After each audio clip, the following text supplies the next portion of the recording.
Como que funciona essa cocriação, mano? A cocriação ela vai trazer um sentido, uma síntese muito clara, que é o seguinte: o universo ele é mental. Tudo, de fato, que vem a ocorrer nesse mundo tridimensional começa na mente. Então a mente ela vai projetar o holograma e nós vamos trazer esse holograma do mundo mental, do plano das ideias, para o mundo tridimensional.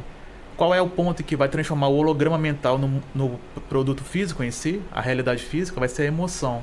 Então, saber utilizar de forma estratégica todos esses pontos, essas habilidades mentais, é disso que eu vou revelar nesse podcast.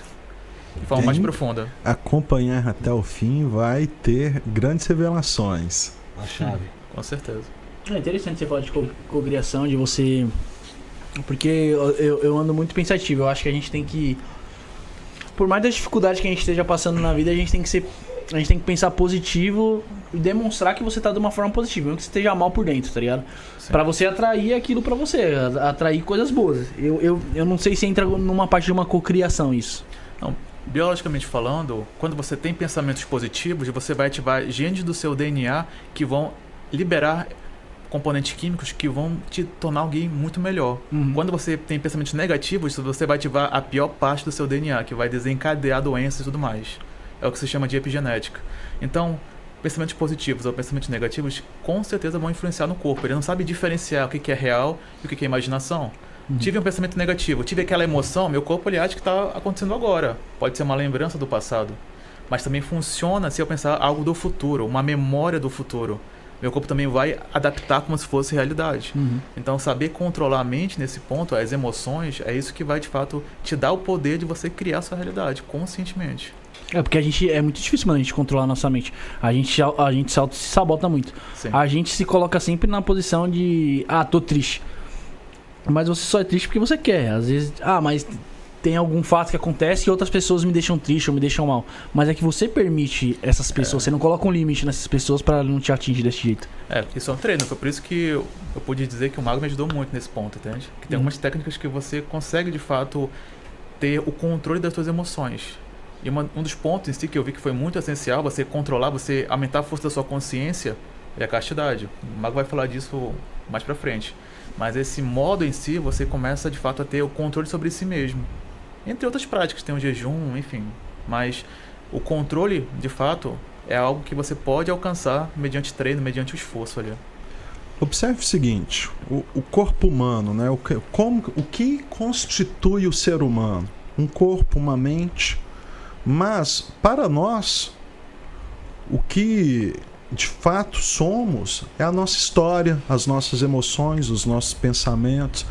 Isso que vai determinar a forma que estamos no mundo e a forma que vamos interagir com a sociedade e com as pessoas que nos rodeiam. Então, olha, um pensamento é muito importante. Talvez seja muito mais do que nós imaginamos. O fato de eu pensar em algo faz com que o meu sistema nervoso dê sinais para o corpo emitir funções glandulares. Eu penso em algo, determinadas glândulas vão liberar determinados hormônios que podem agir de forma a beneficiar a minha mente, a performance mental, ou prejudicar. Por exemplo, se você tem um pensamento negativo, fica triste, começa a ficar muito ansioso, muito pesaroso, começam a liberar muito hormônio do estresse. A sua mente ela não vai funcionar 100% na presença desses hormônios estressantes, porque ela já está ocupada lidando com aquela informação bioquímica. De certa forma, quando nós estamos descansados, bem alimentados, em paz, a nossa mente tem outra performance. Ela vai ser bem mais produtiva e ela consegue dar mais resultados. Agora, saber controlar o fluxo de pensamento não é fácil. É um domínio de conhecimento que por muito esteve contido apenas em ordens esotéricas, sejam orientais, sejam ocidentais. Por exemplo, uma ordem esotérica oriental. Estou chamando de ordem, mas é uma casta. Os yogis. E quando eu falo yogis, são os yogis Os autênticos yogis, aqueles que meditam, a yoga da meditação, não a yoga dos asanas, que são as posturas. A yoga da meditação é um treinamento mental absoluto. Por isso que é pautado no arrima, o não refletir aquela conversa psicológica daquela voz mental que fica o tempo todo ali querendo dialogar conosco, né? A voz da nossa própria mente, né? Que está sempre buscando focos diferentes. Uma hora ela pode querer falar de uma água, de um anel no dedo, do agasalho de time que ele está. Ela vai buscando focos. E a ideia dessa yoga oriental é você não se identificar com esses focos, permitindo então que a sua mente esteja no seu domínio. Já no Ocidente, as escolas ocidentais também se preocuparam com o domínio da mente. E eu poderia dizer 2 escolas em especial. A mais comum, que está em atuação hoje, é a Amorque, antiga e mística Ordem de Rosa Cruz. A Amorque, ela trabalha muito com mentalismo, com a ideia dos poderes psíquicos. A Amorque, ela é mística, ela é mentalista, mas ela não é mágica. Ela não se preocupa com a magia ou com a teurgia, apesar dela estudar hermetismo e cabala. Não é a parte mais importante ali. Na verdade, ela não passa por ali, entende? Tá. A magia. Não tem espaço lá, mas eles vão treinar o quê? A mente. A blindar a mente de pensamentos intrusivos, a saber fazer uma projeção astral, a fazer uma nuvem de invisibilidade, que é uma técnica psíquica que faz com que a pessoa não seja notada pelos demais. Então Existem algumas magias ali, né? Você quer dizer? umas magias com nomes de psiquismo, compreende? Agora, hoje, no Ocidente, tem outras escolas que se preocupam com o domínio da mente. Entre elas, a escola que eu sou fundador, que é a Escola Hermética de Alta Magia. Lá nós temos uma abordagem de um autor em específico chamado Gurdjieff, que ele está no meio do caminho do Ocidente com o Oriente, porque ele foi armênio, obrigado. Ele nasceu na Armênia, no centro da Ásia, na ocasião era Império Russo, mas quando teve a Revolução Soviética, ele se mudou para a França. E como ele estava na Armênia, perto do Daguestão, que é o centro cultural do sufismo islâmico, uma vertente esotérica do sufismo. E não é muito distante, por exemplo, da Índia.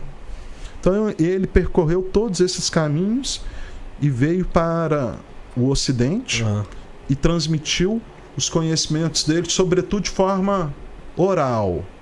Ele escreveu pouco, apesar de ter livros póstumos. Então ele tem uma abordagem de um esoterismo 100% prático e psicológico. Então aí a gente já tem uma outra escola que vai nos ensinar como treinar a mente. Porque imagina, a gente consegue ler bem se temos um treinamento de leitura. Sim. Conseguimos praticar um esporte de forma bacana se nós praticamos o esporte. Agora a mente, as pessoas normalmente não têm essa preocupação de treinar ela. Não mesmo. Então quando isso se torna uma prática, né, começa a ter resultados. Ele não tem exclusividade, tá, gente? Qualquer ser humano pode fazer isso. É que hoje em dia é muito difícil a população com o celular você treinar a mente, tá ligado? Isso. Hoje em dia é tudo muito aqui, ó. Passa. E eu acho que você treinar a mente é algo que você tem que se concentrar, não sei. Tipo, com certeza. É um exercício específico ali. São pequenos exercícios diários que você começa a fazer de forma pontual, por poucos minutos. À medida que você vai repetindo, você vai acrescentando tempo. Igual uma meditação. A primeira vez que vai meditar é difícil. A postura é difícil, ficar imóvel é difícil, ficar sem pensar é difícil. À medida que você vai insistindo ali, você consegue meditar 1 minuto. É comum as pessoas gradual, conseguirem. né? Até mesmo quem não treinou. 1 minuto é possível. Aí quem treina vai conseguir 2, 3, 5 minutos. Nem vai ver daqui a pouco. Aí de repente tá treinando 1 ano, já medita meia hora, 1 hora. É isso mesmo. Então é performance. Como treinar uma corrida, como treinar uma musculação, porém é uma performance que tá aqui, em você.